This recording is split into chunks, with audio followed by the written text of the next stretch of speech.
I'm interested in virtue ethics, and specifically in virtues and vices and how these fit into sort of broader accounts of historically interesting thinkers. So Plato's one of them. He's one of the big, heavy hitters early on. And then quickly, Aristotle comes on the scene, and he's one of the guys that we typically look at for virtue ethics. And then there's a whole bunch of other ones as well. Now, when you teach Plato's dialogues in a semester context, or when you're taking classes on Plato, you wind up having to, in certain ways, cut corners, as you do in every class.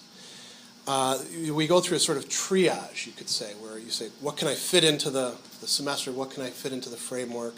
And then we say, well, just read the rest of it on your own. And there's a lot of puzzling questions in Plato that we don't necessarily even think to ask our students or try to answer ourselves because we don't get to them. So this is coming out of some rereading of Plato that got me thinking about these issues. When we read across Plato's corpus, there's some matters that become more clear. So how many of you have read, say, 3 or 4 Platonic dialogues? Okay. How many of you have read, say, 10 Platonic dialogues? Okay, so not too many. When you go from reading a few of them to reading more of them, there's a lot of issues where, it may not have been resolved, say, in the Meno, but you find it resolved in the Republic. And you can say, we've got Plato's account here. There's a lot of things that they're murky at first and become clear. There's other things where the more that you read, the less clear they become, because Plato has one account here and another account here, and you're trying to figure out how do these actually fit together? Because you can do it a variety of ways. One way that this is often done is by reading a dialogue as if it was totally separate from every other dialogue. This is what some scholars do. So they'll say, in the Euthyphro. How many of you read the Euthyphro? The piety one? Okay. Or the Meno? Okay. So in the Meno, there's no doctrine of forms. At least the scholars think so. Because we only focus on that. But maybe there is. Maybe if we're reading it in context with the other dialogues, he's talking about that there. And we can read the dialogues in light of each other, but then there's a tendency to kind of blur things together and to say, well, here's what Plato's real account is.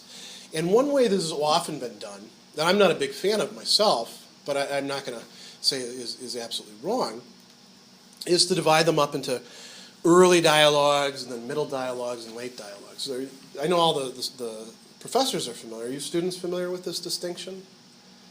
The notion would be that Plato, when he was first starting out writing, he's very much under the influence of Socrates. And Socrates didn't teach anything like a doctrine of the forms, for example.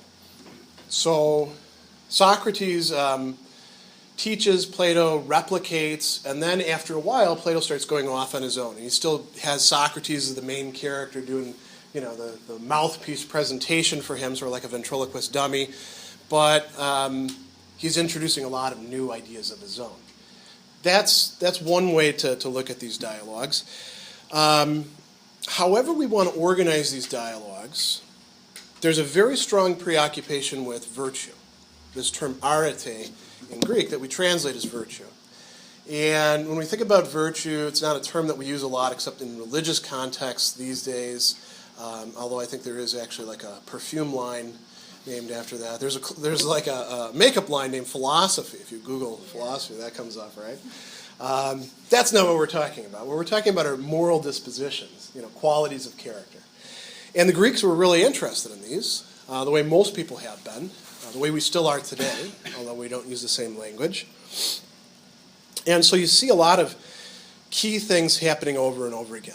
There's this concern with getting away from popular conceptions of the virtues, like just giving examples. That happens in dialogue after dialogue. You've probably seen that. In the Meno, don't give me this whole swarm of bees. I want to know what virtue itself is. There's an issue about who actually understands what these are. Is it the poets? The modern-day equivalent of our filmmakers and musicians? Is it the sophists, the academics of the time? Is it other philosophers? Is it the politicians? Plato more or less rejects all of these. There's a lot of attempts to figure out what the virtues really are. Some of them don't get anywhere. Some of them strip away some misconceptions and don't get anywhere, and then some are more productive. My interest in particular in this workshop is thinking about a problem that Plato, if you're reading him attentively, sort of places in our laps but never formally discusses. And that's the relationship between virtues as forms. So I'm going to assume that people are conversant with this notion of Platonic forms, that there's forms that are out there, who knows where, and that's the real thing. Like there's a form, this is debatable, but just as an example, there's a form of human being, and I somehow participate in that, and so do you, and so does she. And if we draw a human being up on the board, that participates less because it's a copy of an original. So the idea is that there's virtues like courage or temperance or justice, and these are somehow forms with a capital F. They're, you might say, virtues with a capital V. And then there's the virtues in us. And we're a bit more familiar with those. If I think that Irfan is generous, generosity is in him, right? There's a fire, and what's your name again? Daniel. And suddenly Daniel's, rescuing all of us. I say he's courageous, right? So courage is somehow in him. And then the question is, what's the relationship between the form out there that's more intelligible, that's so central in Plato's ideas, and virtues in all of us? How are those connected together? So I'm writing a paper on this. It's very slow going. I don't have a paper to share. I just have lots of notes, and they're not in a particularly organized form, so this is a great venue for this kind of thing. So let's sort of dig into this, and there's a number of different sub-issues, and we can stop at any time and answer questions or dig into them further, answer possible objections. If we don't have any, then I'll just sort of plow my way through it and present it to you.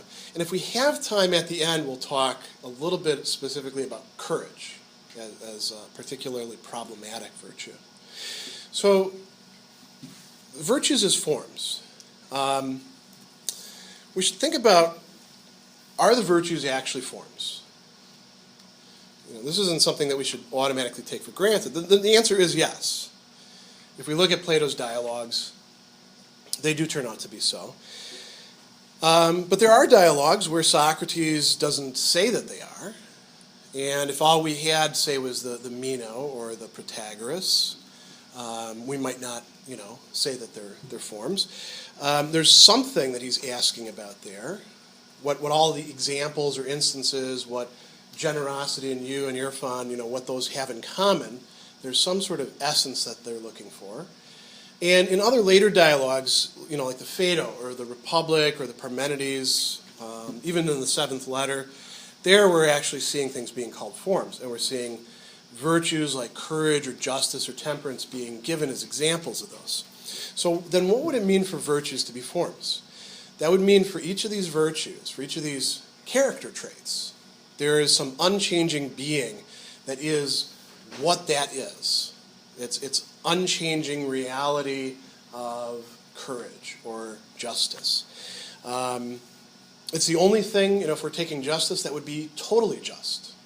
So even if I'm a just guy, even if I have justice in me, I'm not entirely just. And even my justice is not entirely just, instantiated in myself. When I'm acting justly towards you, for example, we enter into some sort of contract and I fulfill that contract. That's just, but it's only partly there, and it could be looked at as unjust from other angles, he suggests. The forms are what we make reference to in relation to the things that we experience in this material, changing world. This is, a typical Platonic treatment of that. They're supposed to be what's most intelligible. So somehow by looking at the form of justice, I will more understand what justice is, even in us. They contribute an intelligibility, or if we want to change that word around, an understandability, being able to be understood. Somehow by looking at the form of justice, I ought to be able to understand what justice is in you, or injustice is in myself. So now here's a kind of weird thing to think about. If we remain within this perspective that I just sketched out, these forms of virtue, so think, justice, temperance, wisdom. If she's wise, wisdom is in her. If he's just, justice is in him. It's a disposition that he has. Are the forms in anything? Is justice as, capital J, the form of justice, in anything? That makes it a little bit odd because, when we think about what it's like to actually have justice or to act justly, we have a person involved. But the forms are impersonal. They're what allow us to actually understand justice in persons. So there's something very different about the form of courage or justice or temperance or piety or wisdom. These are the five that he talks about the most. And we'll come back to this problem in a bit. So let's think about virtues in people then. What it's like when we actually have a virtue. There's some distinctions that we can make, and we ought to think a little bit about what these involve. What does it mean when we say that a person actually possesses a virtue or virtues? What do we think about that? What's going on in our head or our attitudes when we say, he's just? Is that the same thing as saying that he displays that virtue? I might be just, but you don't know that because I don't actually engage with you in a way that shows that through action. Is that the same thing as understanding what the name of the virtue is? So if he's just, does that mean that he understands what justice is? Or is he just behaving that way? Is there something in him that, makes him do that? Think about when you were kids and you started to learn some of the character traits or ideals that your parents and probably teachers and other people like that tried to inculcate in you, and they said, you should be a good kid. And then they would tell you, stand up for yourself. That's courage, right? Part of it. But don't stand up for yourself in such a way that you're punching everybody out. Now they're making important distinctions. That would be, rashness or pugnaciousness. We could think of all sorts of other things. Be fair with other people. When we're being told about these things, do you guys remember being puzzled when you hear these terms? And you're like, I thought I was being fair. Were there any moments like that for you? And I think I know what fairness is, or honesty. Honesty is a big one for us. Plato doesn't talk about that, but you ask students, what are the character traits you like in people today? They all say honesty. And there's good reasons for that. Plato rolls that under justice. Truthfulness is part of justice. But you ever get puzzled about that? I think I'm an honest person, but then I think about it some more and I realize I actually don't have any idea what honesty is. And then you can start making progress. Right? So it's not the same thing, is it? To know what a virtue is and to have that virtue. What about being able to teach other people that virtue? If you know what the virtue is, does that make you a good teacher of it? I think our experience is not necessarily. That was the experience of a lot of people back in ancient Greece, at least in Athens too. Socrates talks about these important statesmen, and he says, yeah, they were great guys, and their sons are a bunch of dummies. Look, they're no good at all. And they had an education. They weren't able to successfully pass it on. So these are distinctions that we would probably want to make, but Plato often plays fast and loose with these distinctions. He kind of blurs them. There's a lot of arguments that Socrates makes where the interlocutors, or you reading the dialogue, ought to have raised their hand and said, wait a second. That's not a good argument, because here's the objection that could be made to it. Plato leaves you those opportunities so that the dialogues can be exercises for you. Let's go back to this idea of what it is to have or display virtue. We know that this is a problem for Plato because in a dialogue called the Laches, which is about courage, he has one of the characters talk about the discordance between the actions of these people, and we're talking about Socrates and these two other Athenians who are known for their prowess in warfare. They were courageous guys, but they weren't able to explain what courage is. And one of them, it's either Nicias or Laches, says, there's a discordance here that I don't like between words, that is, accounts, being able to say what something is, and actions.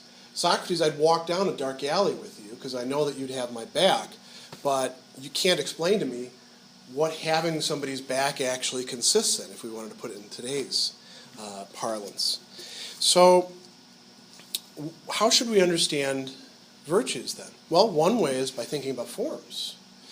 So we can say that each person who has a virtue, like again, we'll use justice, and let's say we're all just. You have justice, I have justice. We all participate in that form of justice out there somewhere. And that's why your justice is similar to mine, not exactly the same. And both of ours are similar to his. There's some sort of common aspect of it that we can see. And now where is that? It's in, if we're materialists, it's in our brains or something like that, or maybe our glandular systems. They change the terminology every so often. Neuroscience really loves trying to say, well, we've identified the exact location where morality can be traced to. But if we're more traditional about this, we might actually believe in something like a soul, and that's where Plato locates these things. I'm going to take that as being unproblematic here, because you want to get through Plato, and we can't argue for every single thing at every point. So what does it mean to have a virtue in one's soul then? What is it to have a form of virtue in one's soul? There's a couple suggestions. One is in the Gorgias, and he's talking about a person who's able to implant virtue in another person. He says, it's like a craftsman who chooses and applies materials in such a way as to produce a kind of form. He uses the word form there, eidos, introducing order, making elements harmonize. So if I'm, say, bringing up my son to be a just or courageous boy, and then, youth, young man, presumably I'm shaping his soul. I'm treating his soul as raw materials that I'm able to somehow shape and introduce an order into. In the Republic, the true musicians, this is in Book 3, there's wonderful passages about the role of music there in education. True musicians can recognize the virtues and their opposites in people's souls. Why can they do that? Well, these are analogous to knowing letters, and then being able to, if you look at the blackboard, you can identify those letters on the blackboard. Or if I do this in the air, what letter was that? Yeah. Now, there wasn't any lines staying there. You were able to put it together. You were able to see that imitation, that mimesis, as being that letter. So the idea then would be that if we actually have virtues and we're able to make other people virtuous, it's because we've got some sort of pattern, some form that we're able to see in them. And how many of you have read The Republic? Okay, so some of you haven't. So I'll need to talk a little bit about the theory of the soul in the Republic.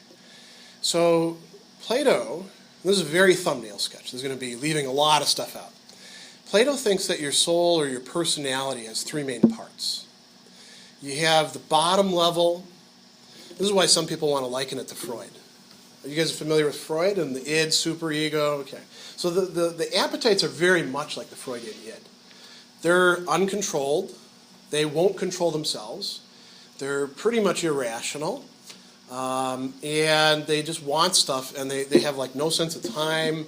They just want it all the time. And what are they for? Eating and drinking and maybe entertainment, sex definitely, laying in the sun.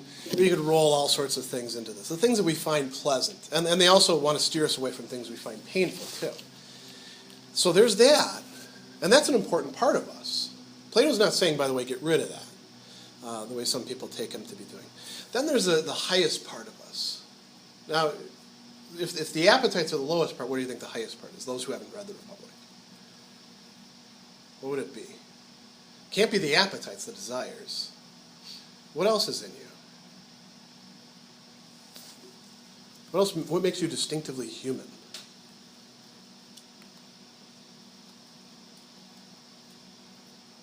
Give you a hint, we're engaged in it right now.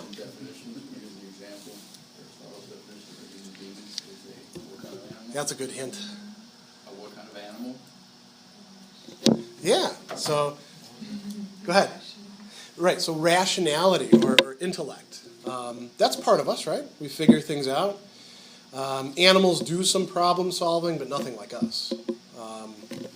Even the smartest ones we're way beyond them. Some of them can do amazing stuff, like octopi, it turns out. Really smart. They can sneak out of their cages and go across the room and eat all the fish in another cage and then remember to come back to the first cage. Researchers were stumped for a while until they put a camera in there, how this was happening. But they're still not up to the par of even low-functioning human beings. We have this rationality. Now that part can be screwed up. It can be weak. And then this is what's really distinctive about Plato. There's a third part that he calls thumos. And thumos is the part with which we get angry. And that's different than the part that just has desires. This is the part that cares about what other people think about us, that is concerned with self-respect, with honor, that feels humility, that feels pride. Later thinkers will roll a lot of things into that. And it's also the part that can demonstrate courage.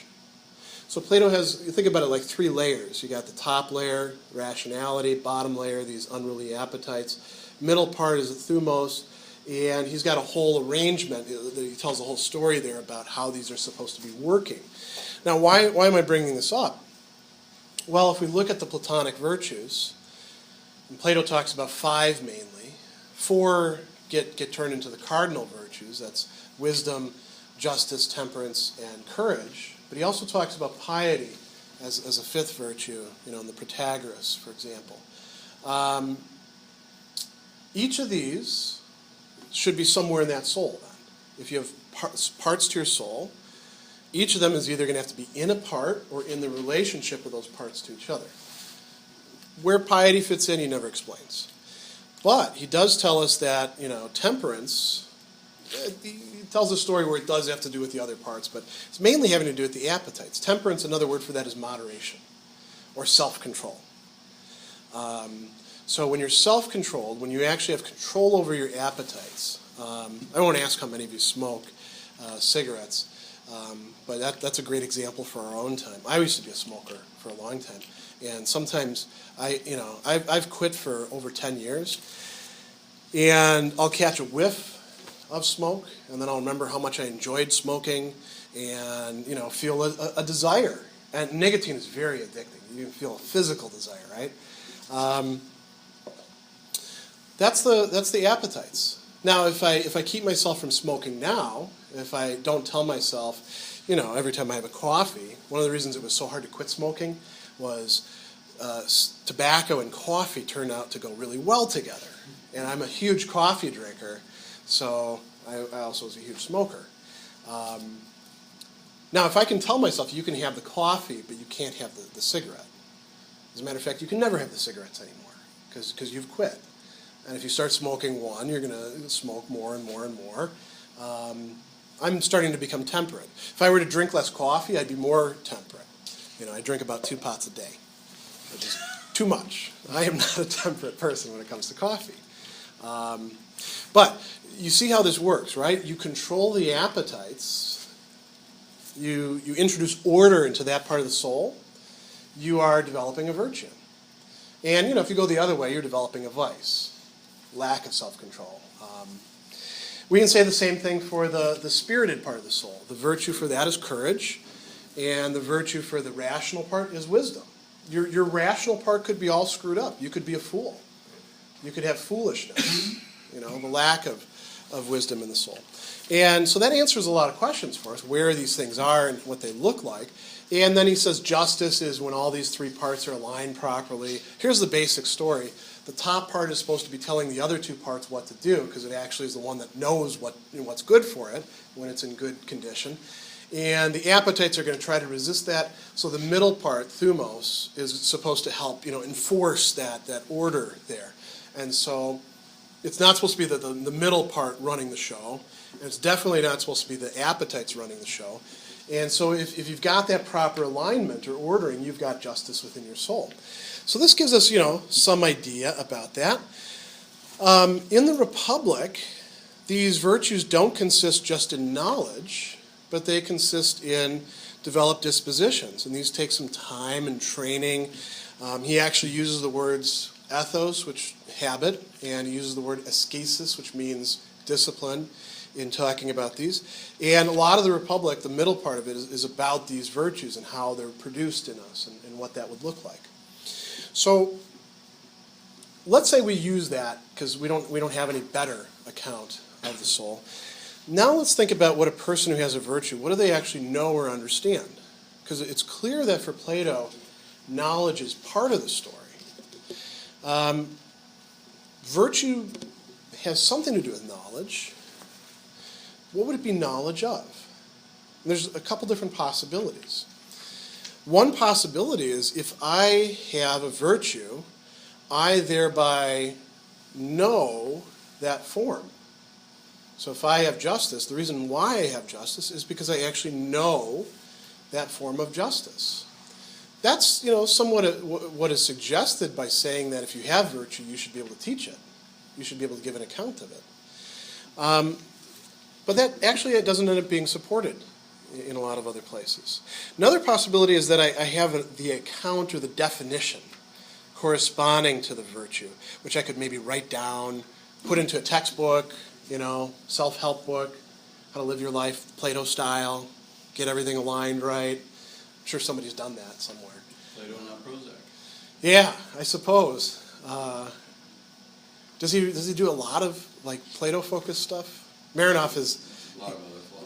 Yeah, he seems pretty eclectic. Bibliotherapy. Yeah.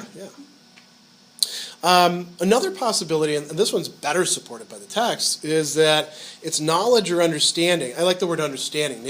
Alexander Namas uses understanding for how to translate episteme instead of knowledge. And I think for moral things this sometimes makes sense. Understanding things that are not that virtue, but in light of that virtue. So for example, when Plato says that part of courage is knowing what's actually fearful, what we actually ought to be afraid of, and what we shouldn't be afraid of, and being able to, resist pleasure and pain and fear and desire and that sort of stuff. He's not talking about understanding some form that's out there of virtue. He's talking about understanding things in the world. So, I'll just, I don't have anyone in here who's particularly scary looking that I could pick on, but we'll just, let's say you're super scary looking, like you're, 6'8" and carrying a club and, dressed in studded leather and haven't bathed for weeks and stuff like that. And I'm walking in a dark alley and I see this guy coming at me and he looks mad. I should be scared, right?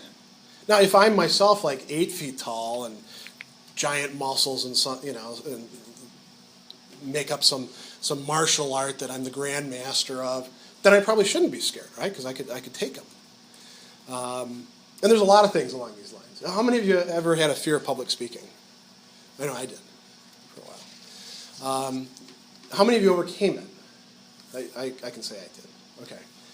What happened in overcoming it? Kind of conquered the anxiety and then become courageous, I guess you could say. Yeah. So you go into situations, and what are the sort of things you worry about when you got to speak? People aren't going to think you are so dumb because you don't know what you're talking about. I had that worry. Yeah. So let's take that one. So you're afraid that people are going to think that you're dumb. Now, is it possible to get over that? I mean, you could tell yourself, well, you don't have any idea what these people think. You don't have any knowledge about that. That may not actually be something to be feared. I don't know if that's how you got over it. But we could tell stories along these sort of lines. So courage would have to do with knowledge about things out here in the world and not knowledge about the form. So then the question is, what is the form actually doing? Maybe we need to, maybe we need to think about what else the virtues involve. And I'm going to run through this very quickly. There's just a few other things that he says. In the Phaedo, he calls virtues purifications from focus on fears, for example, or other feelings. And he says that wisdom is a purification. On the other hand, there's another affective thing you're going to see if you read a lot of Platonic dialogues, the role of love, whether as eros or philia.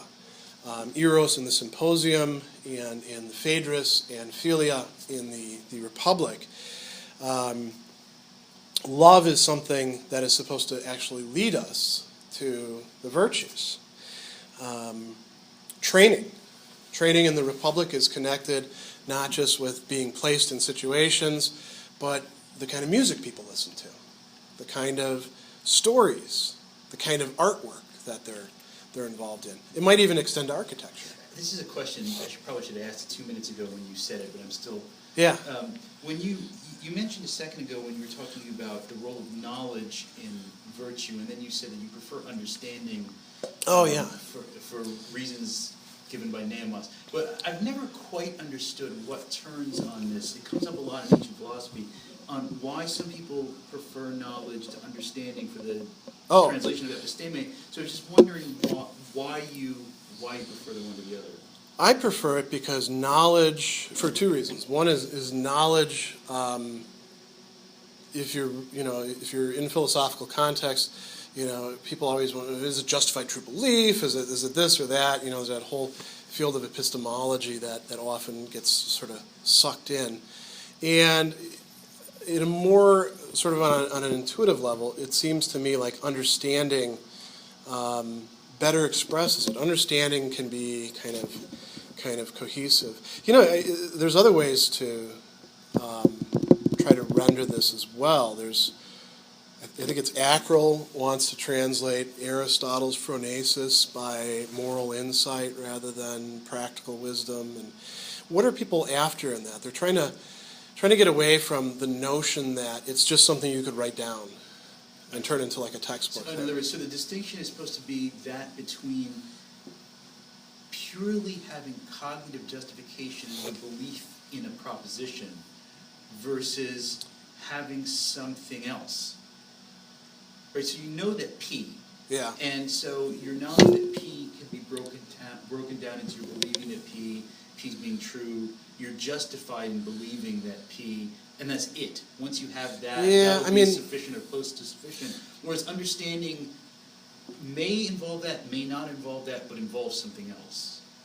That works, except that can't work for the forms. Knowing a form doesn't mean knowing that P. It's not knowing. That's why understanding is the preferable.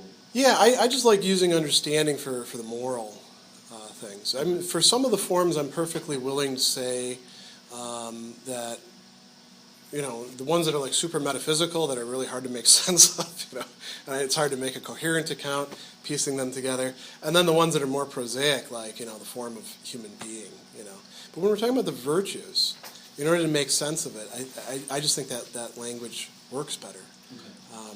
Okay. And it works better because it leads less into the misunderstandings that are bound to arise, and which Plato himself is pretty bad about leading us into, I think. I think you can see in this, I'm kind of critical of Plato, what he does here with some of his own ideas. Greg, sorry, I have a question. Sure. And a minute ago you made this distinction of knowing things in the world and seeing things and experiencing things in the world can give us a certain kind of knowledge or understanding, whatever you want to call it. So you use the example, Chelsea was talking about being fearful about public speaking. And you said that kind of knowledge or understanding is not the kind of knowing of the forms. So it's something else. But I think the distinction that you made earlier about, and that I think is continuing through this whole talk, is that of knowing something in the abstract or a concept and having a definition versus somehow just acting on it, right? So I act courageously without even, I hope I don't have to think about, wait a minute, is this courage, is this satisfying, Yeah. sufficient, and then act, right? So we do things all the time in the world.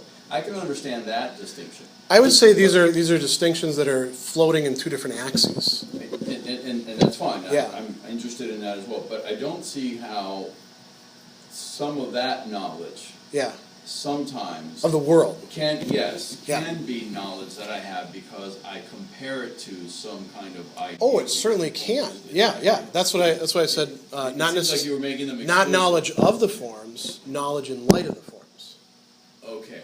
So they are used for some sort of comparison. He's very unclear about how that happens, though.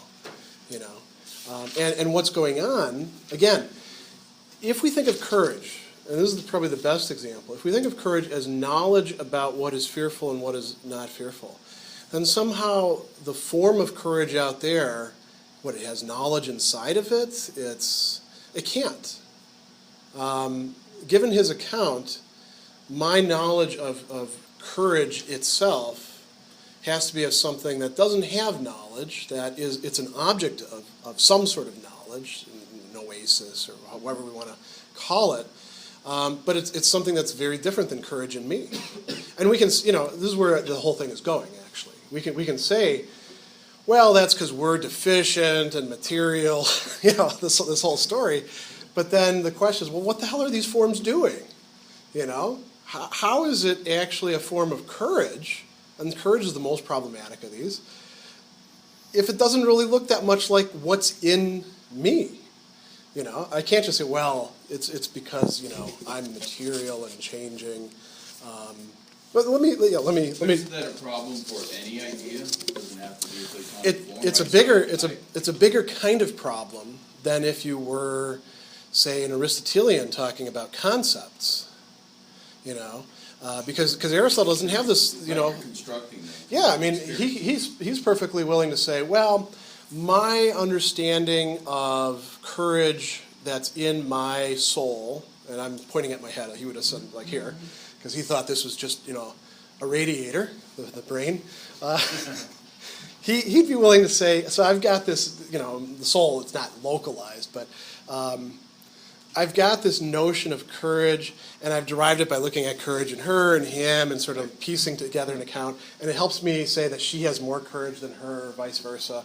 But there's nothing way out there. If there's a concept, it's in me. The universal is in all of us in some way, but it's in a way that's dependent on the substratum, on the hypokamenon, the subject. Plato, it's very different. Plato thinks that there actually is real justice out there, and every justice in the world, even the conception that I have of justice, I mean, this is the seventh letter stuff, even the account that I can give of it is not the thing. So that's radically different. And we can talk about how you might, proceed once you see the problems with this. One way is to go Aristotle's route, I think. Another way is to say, actually these things are in a subject. They actually are qualities of some being. What's that being? Well, you got to take the form of the good then. And what does the form of the good become in, say, Christian Neoplatonism?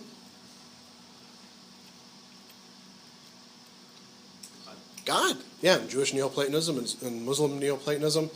Not so much in pagan Neoplatonism. There it's the one or something like that, and it's not personal. But it sure is personal in Christian Neoplatonic metaphysics. So you can say, well, justice is what God is. Justice becomes a divine attribute. Courage is a little bit harder to deal with, right? Because courage, you got a body that has to overcome fears. Temperance, what does God need with temperance? But justice and wisdom we can at least associate with God. That's another way out of the problem. You make them attributes, or you make them ideas in the divine mind, or something like that. But that's not what Plato's doing. Plato's at the beginning of the story, and he's got this account, which has the virtues as being these forms, and then the virtues in us are in some ways radically different from the forms. Precisely because they're in something, precisely because they involve knowledge of worldly things. So, Yeah, I was just thinking in terms of just the epistemological issue of knowing anything at all. So the tree out there, I say I have knowledge of the tree. In what way do those two things relate to one another? I don't have the tree in my head. Right? It's sitting in my head, the physical tree. So it becomes an issue, I think. Well, and I don't want to disturb this, but it just seems like an issue for knowledge itself. Anytime you have a relationship between the world and some idea. Yeah, I think that it's useful to. This is why it's useful to talk about different kinds of knowledge. Different types of knowledge, and that's a more Aristotelian thing to do. Plato tends to blur these things together, and like I said, in some ways play fast and loose. Could he develop such an account? That's what I'm trying to reason out myself, and I don't actually have a settled opinion on it yet. There's two Republic passages that are suggestive of perhaps a way out here. In Book 6, he talks about the rulers, and these are the ones who have wisdom, and they've been doing this entire education, their whole life. In designing the Constitution, he says they look at both directions. They look at the virtues as they are in the nature of things, so virtues as forms. This would be, comparing, right? And they also look at the human beings, and he says he paints them as close as they can, given the materials. And here's where it gets really interesting, to the image and likeness of God. Now, this is not the same image and likeness of God from Genesis or I forget whether it's in Wisdom or Sirach. Different language there in say, the Septuagint versions of that. And here it's Theo Eides and Theo Ekolon. But it is still, pretty similar. And so that's one possible way out that sort of leads along the Neoplatonist path. Then he also says in Book 5, we don't need to demand that the just person conforms exactly to justice itself, but approximates as best as possible to it. So that then the form does become something just like a model out there. But I think the perplexing question still remains, certainly at least for temperance and courage, what does that form contain, or what does that form communicate that is there in the real beings, or we would say real beings, Plato kind of less real beings, that actually have courage or have temperance? If courage in me involves, say, withstanding fears, how is that happening? How is that something that can be, modelable, something that I could draw from out there in that form? Maybe the form actually really is less of a reality, and maybe it is just sort of an abstraction.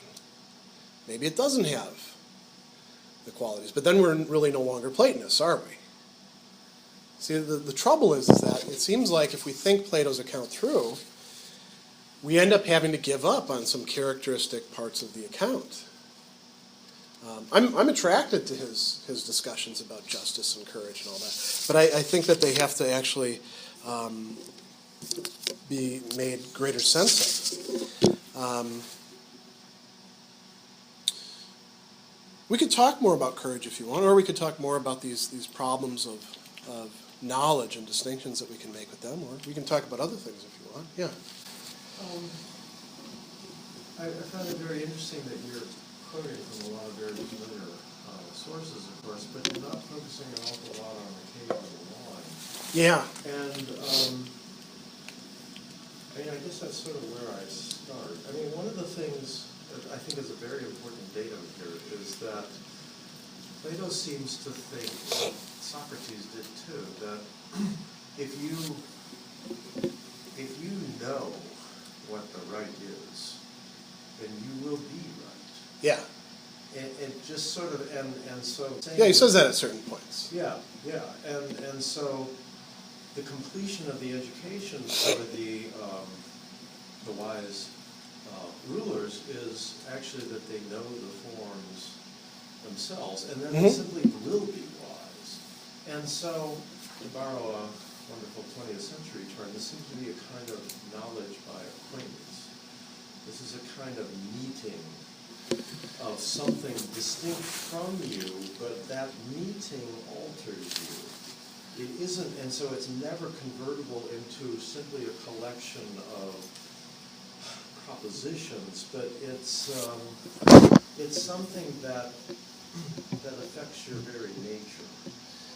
Yeah. And that would keep up with a great deal of, some of the problems that you're mentioning, and that still legitimizes the image part. There are a few problems with doing that, though. Okay. Here's one. The guardians don't exist anywhere except in Plato's text. So Plato does say that people in his world have virtues. Again, the Laches is a prime example of this. Socrates has courage, but he doesn't have knowledge of what courage is. Maybe, we read between the lines, Socrates actually is just, screwing around with these guys, who are actually arguing with each other more than him.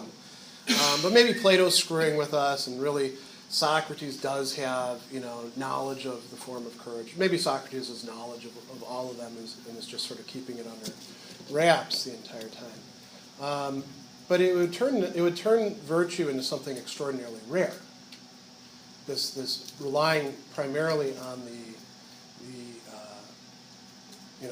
middle part of the Republic account with the divine line and the cave. Because it seems that as far as Plato's concerned, nearly all of us are in the cave.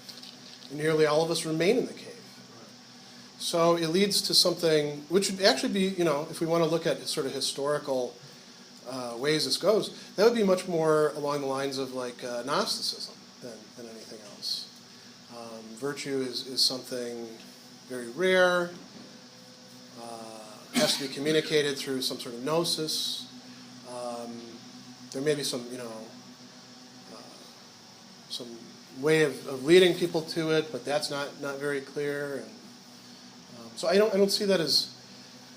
I'm receptive to that, and when I write the paper, it will take into account the allegory of the cave and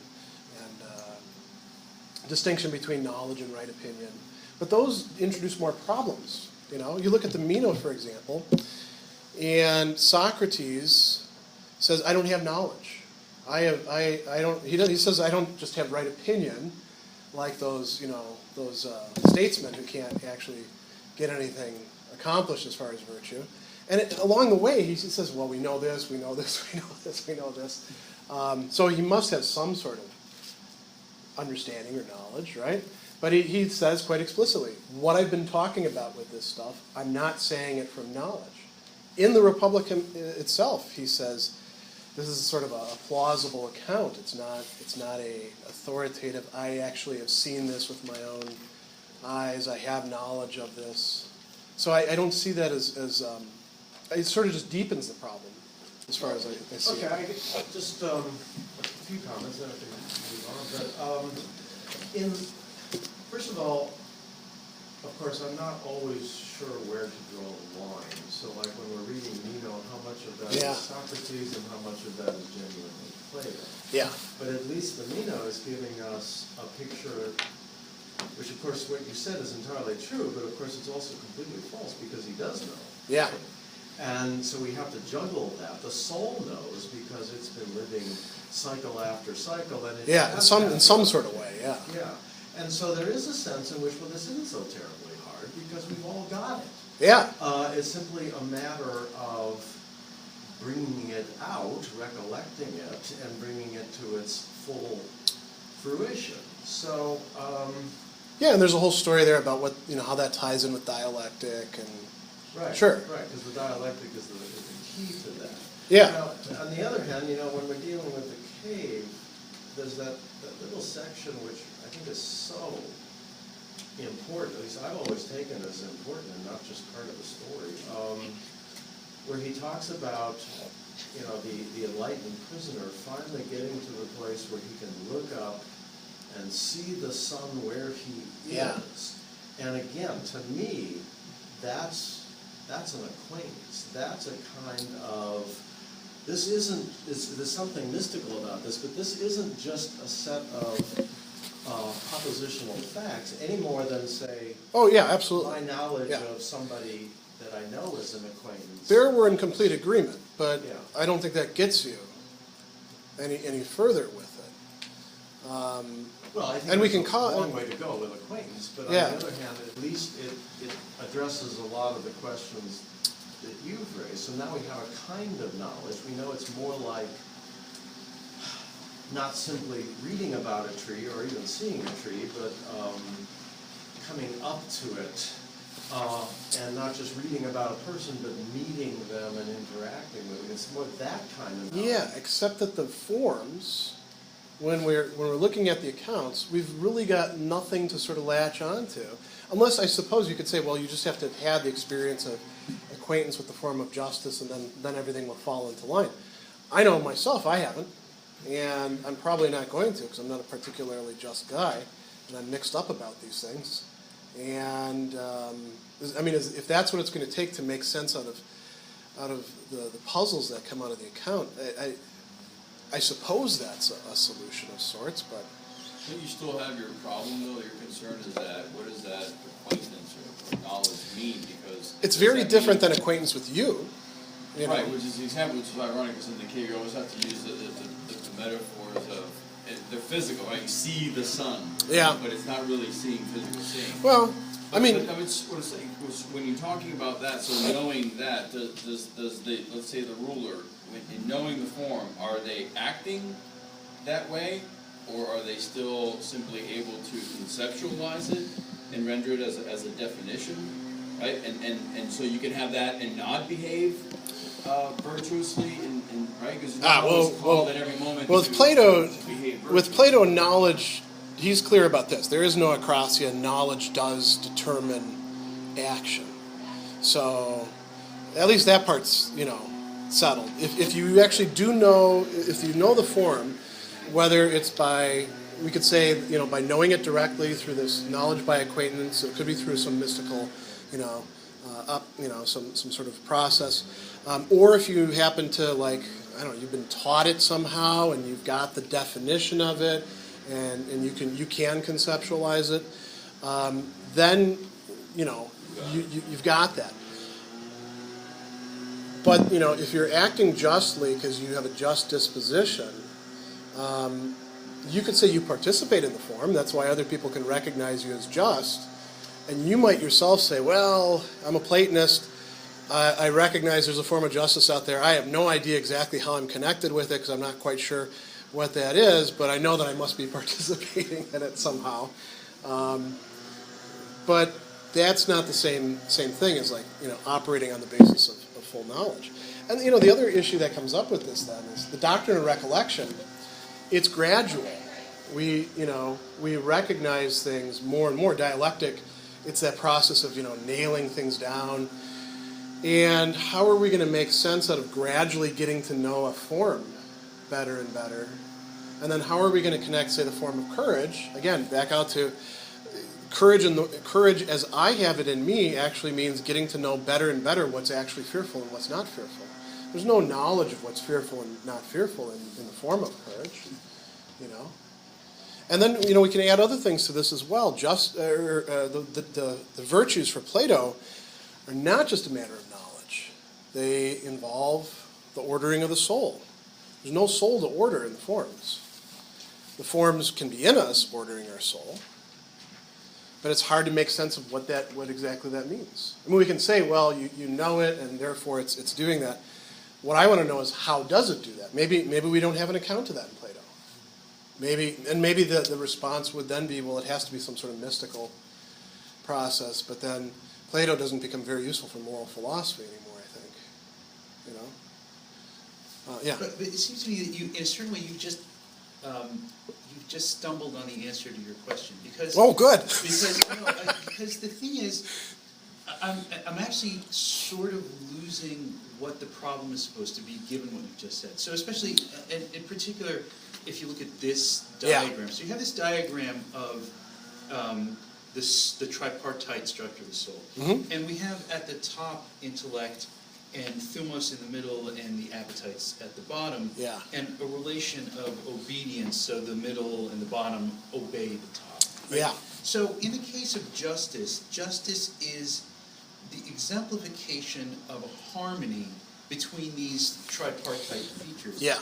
Why can't we just say that when the agent has all of the right beliefs and dispositions such that they exemplify justice, which is this relation, which is the harmonious relation of all the parts obeying the top part. Yeah. A formal property is exemplified in the agent's soul. But since this formal property is common to every agent who exemplifies it, Yeah. it's separable from the agents, which is not to say that it's not exemplified in the agents, it's just that both things are true. Separable in what way? Separable in that it exists on its own, or separable in that like it can exist in my mind? Here we're asking Plato or Aristotle. Well, it's not going to be separable because there's a participation relation between. Well, then we're no longer doing Plato, right? Why not? Because the things participate in the forms. Right, that's very, what I'm saying. yeah. So each of these formal instantiations is participating in the form of justice, which is what's common to all the instantiations. But in that case, I just don't see what the problem is, unless there's no specific problem of the form of virtue. There's just the problems with Platonic metaphysics in general. Well, Platonic metaphysics, and specifically involving the issue of the virtues and knowledge. Because the virtues do consist partly in knowledge, and again, justice is less of a problem when it comes to this than courage is, or temperance is. Because with justice we can say, well, it's a proper ordering, there could be a form of proper ordering out there. Yeah. That's easier to wrap our heads around. I think even wisdom is perhaps not that big of a problem. Although, the Parmenides has this weird dialectic, whereas wisdom the science of all the other sciences, and there I think Plato's just kind of messing with us, I guess what would help is to come up with an account of the problem that's distinctive to virtue. Because Well, that's what I've been trying to do. Okay, because I lose the sense of what the problem is as between a general problem with the relation between Platonic forms and their instantiations, and the specifically moral version of that problem. And it's not clear to me what the second of those is. Well, the first one, I'm not worried about forms like the super metaphysical ones like sameness, difference, and all that, and the sophist, or the ones like human being, chair, those sorts of things. I'm only talking about the ones that have to do with virtue, and although we could also do it with vice too, at least in certain passages of the Republic. Those are patterns in some cases and not in others. Here's what the problem is. Virtue, in its instantiations, in a person, because that's the only place virtue can actually exist. We can say that acts are virtuous, we can say that states are virtuous, but Plato is really clear that the virtue of a state is dependent on the virtue of the citizens. Mm-hmm. And when we say that an act is virtuous, we're saying it's done from a virtuous disposition. So it's in persons, and where in persons, in their souls, that virtues exist. And how do they exist then? What kinds of patterns are they that we can look at? Well, they're patterns partly of, obedience and ordering, rightly directing towards things. Plato has, bits and pieces that we can piece together into accounts of the virtues, using the Republic as kind of like a armature and then putting flesh onto it. But then the problem is, when we start looking at what, say, courage consists in, it involves a lot of elements as part of what courage would be for it to be existing in a person that can't possibly be there in the form. But that's true of a lot of forms. For instance, take the form of length. That could be, yeah. For instance, the problem of Yeah. predication. So if you have a line, the Yeah. line is long, but the form of length is not. I'm just leaving all those out. Okay. And here's the reason why. It's unclear whether Plato really does believe that greatness and smallness are forms. He putzes around with them, say, in the Phaedo, but in other places, you think about the account, that can't really make sense. The virtues, he's really clear. These are forms. Okay. And, So if we're gonna have this as being, the distinctive account, I mean, maybe the answer is, look, this can't work. Plato made a lot of cool contributions to setting, questions like what is justice, or what is courage really? And when we read the text, we find out that most of Aristotle's account of courage, it's right there in Plato's texts. We just have to call them out, and then there's the accounts, even down to what's real courage, what's apparent courage. But the key thing that's distinctive about Plato's approach is this talk about virtues as being forms, which I like. I like the notion of there being something out there that I could have acquaintance with that would transform me. I love that idea. I'm just finding it, as I read through the texts, hard to actually buy into. Maybe I have to make a distinction between justice and wisdom on the one hand, and courage and temperance on the other, and say maybe I can have that sort of relation with justice and wisdom. Although justice comprises an awful lot of things for Plato. It comprises honesty, it comprises right dealings, all these sorts of things. I don't know. I mean, this is why this is an open problem. Is there something basic that I'm missing that for some reason you see that other virtues you're able to come to some kind of definition, and for courage you are not? There is a definition for courage. Right. So Yeah. I don't see. It's not that why you is can't that come to more it. problematic than Because the any definition. other, as long as you have a definition according to Plato, right? So, Yeah. so you would have any instantiation of that in the world would participate in the category or definition of Nobody's debating that. the universal level. Yeah. So That why is hers more problematic than why reasons. can any action I act in a certain way, Yeah. and even whether I know it or not? And I Yeah. thought that was the real issue for you. Yeah. So if I don't know the definition, but I still do it, right? That still has me Okay. participate in it without knowing the definition. But how is that in relation to a form? Yeah. Not somehow. Here's why it's getting confusing. I'm saying that there's several different problems with this, not just one. And that's why I said these distinctions are sort of, at different axes. I want to preserve all these distinctions. The definition is not the form. Plato's totally clear about that in the 7th letter. The definition, the verbal account of it, the logos, is not the same thing as the thing. So simply having the definition, that's great. That steers me towards the form. That doesn't give me the form itself.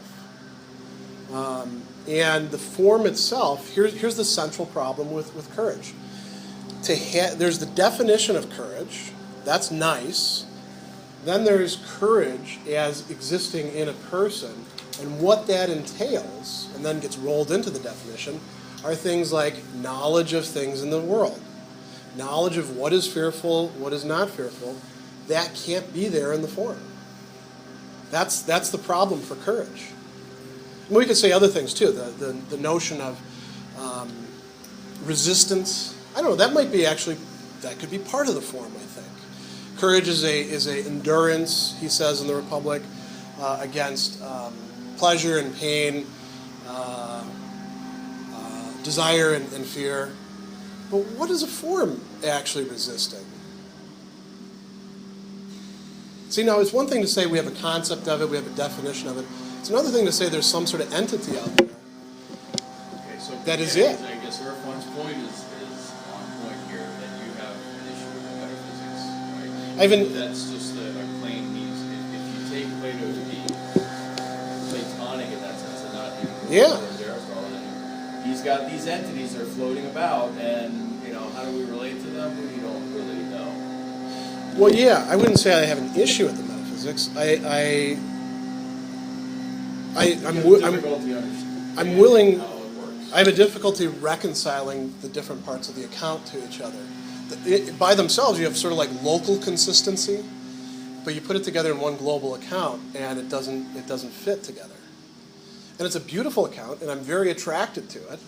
That's why I'm less willing to say I have an issue with Platonic metaphysics, because I'm pretty much a Platonist when it comes down to it about a lot of stuff, a lot more than most of my colleagues. And I don't know, maybe I don't have I haven't thought this through very much because I do more stuff in virtue ethics. But maybe I don't have a problem with the account in the sophist or there being bedness or treeness or something like that. I don't know. I have to think that out more. But I sure, I am finding the issue of I want to know what could that form possibly be, given what I know about what the forms are supposed to be like in us human beings. Well, you gotta wait till you die. Yeah, that's one of the problems with it. I mean, there could be a mystic experience. Yeah. Actually, we're at the official end of the meeting. Yeah. So. And we reach aporia, and So we reach aporia. That's the classic teleological ending. Yeah. So let's, for those who have to go, let's thank our speaker and. Thanks.